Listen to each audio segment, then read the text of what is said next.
In 1954, I was teaching in North St. Paul High School and was interested in cars, and had always known of the existence of the Cord car, even though they were only made for 2 years and very few of them at that.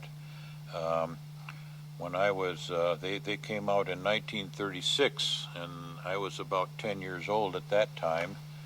And the Cord showroom was on the top of Lowry Hill on Lyndale Avenue there, the Madsen Cord Company, and we drove past that each Sunday on the way to my aunt and my grandparents' home for Sunday dinner, and they caught my eye pretty severely, like they do most people.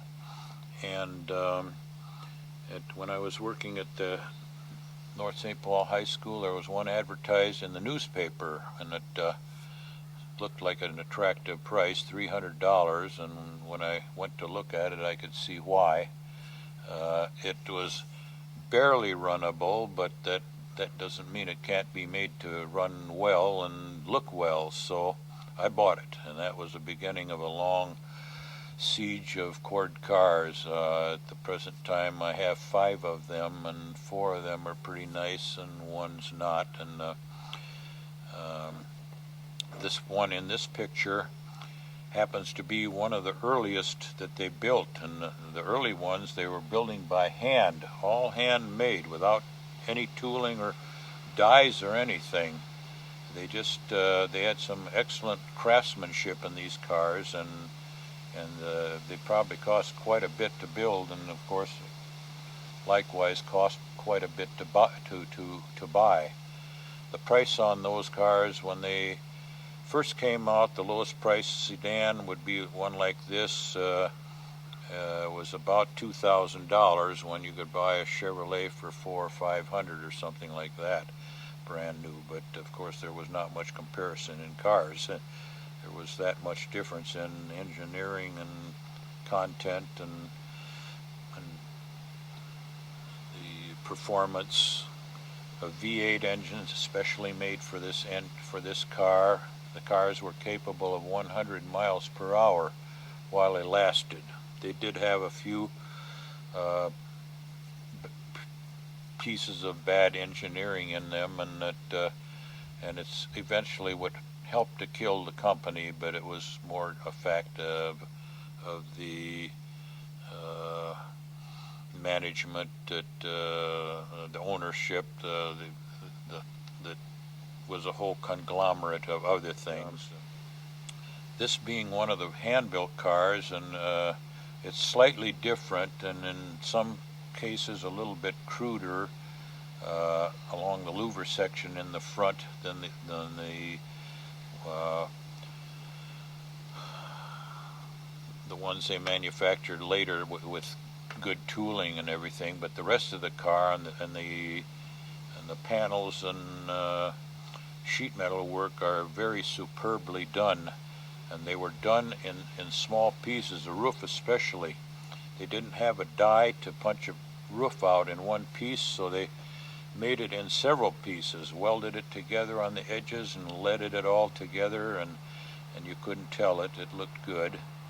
And a lot of the other parts had lead on it. Mine has a lot of lead around the rear fenders where they attached to the car, because they didn't have any way to form that. It was made out of strips of sheet metal spot welded together and then leaded over and filed out, and they are heavy. And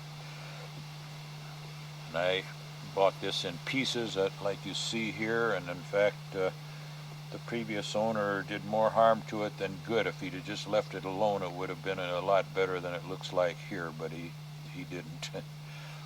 So it was a long time before we did.